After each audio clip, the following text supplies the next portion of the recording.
అయోధ్య అనగానే ముందుగా గుర్తొచ్చే పేరు బీజేపీ సీనియర్ నేత ఎల్కే అద్వానీ.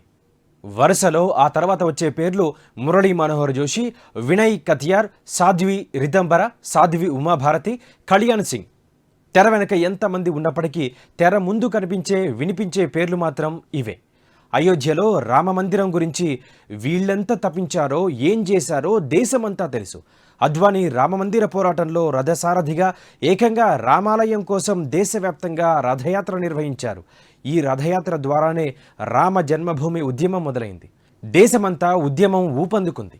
తమ చేతలు మాటలతో రాముడి పేరును ప్రజల్లోకి తీసుకువెళ్లగలిగిన ప్రభావవంతమైన నేతలు అద్వానీ, మురళీ మనోహర్ జోషి, వినయ్ కతియార్, సాధ్వి రితంబర, సాధ్వి ఉమాభారతి, కళ్యాణ్ సింగ్.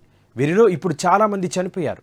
బ్రతికుంది మాత్రం అద్వానీ, మురళీ మనోహర్ జోషి, సాధ్వి ఉమాభారతి, సాధ్వి రితంబర.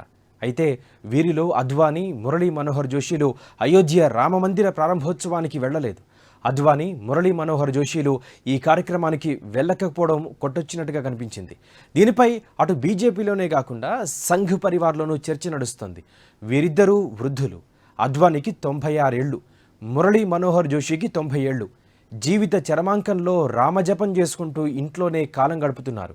అయితే రామమందిర్ ప్రారంభోత్సవానికి అందరికీ ఆహ్వానం పంపిన రామాలయ ట్రస్టు అద్వానీ, మురళీ మనోహర్ జోషిలకు మాత్రం ఆహ్వానం పంపలేదు. పైగా ఈ కార్యక్రమానికి రావద్దని వారిద్దరికీ ప్రత్యేకంగా చెప్పింది.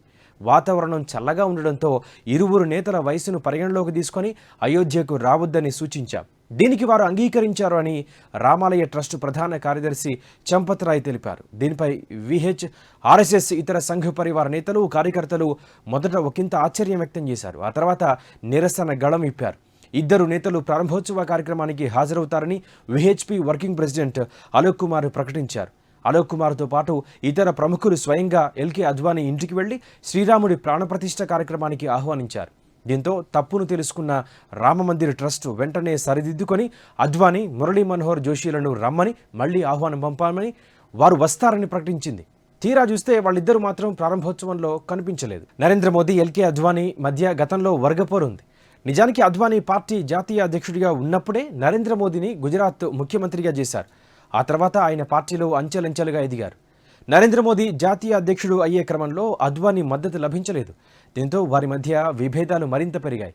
నరేంద్ర మోదీ పార్టీ జాతీయ అధ్యక్షుడు కావడం, ఆ తర్వాత ప్రధానమంత్రి కావడం వెంటనే జరిగాయి. పార్టీలో, ప్రభుత్వంలో నరేంద్ర మోదీ తిరుగులేని నేతగా ఎదిగారు. ఏజ్ కటాఫ్ పేరుతో అద్వానీ వర్గానికి చెందిన వారిని ఒక్కొక్కరిని ప్రభుత్వ పదవులకు, పార్టీ పదవులకు దూరం చేశారు. ఇదే సమయంలో అద్వానీ చరిష్మా తగ్గింది, వయసు మీద పడింది, ఏం చేయలేని స్థితికి చేరారు. ఇప్పుడు అద్వానీని పార్టీ పట్టించుకోవడం లేదు. ఏదో బర్త్డే రోజు ఇంటికి వెళ్ళి విషెస్ చెప్పి వస్తున్నారు తప్ప ఇంకా ఏ ఇతర కార్యక్రమానికి పిలవడం లేదు, సలహాలు తీసుకోవడం లేదు. అయినా రామమందిర్ ప్రారంభోత్సవానికి అద్వానీ వెళ్తే పెద్ద నష్టమేం లేదు. నడవడం చేతకాకపోతే వీల్ చైర్లోనైనా ఆ సాకేత రాముణ్ణి దర్శించుకొని తన్మయత్వం చెందేవాడు. ఆయన జీవితం ధన్యమయ్యేది. పుణ్యక్షేత్రాలు వెళ్లే వారిలో ఎక్కువ మంది కాటికి కాలు చాపిన వాళ్లే ఉంటారు.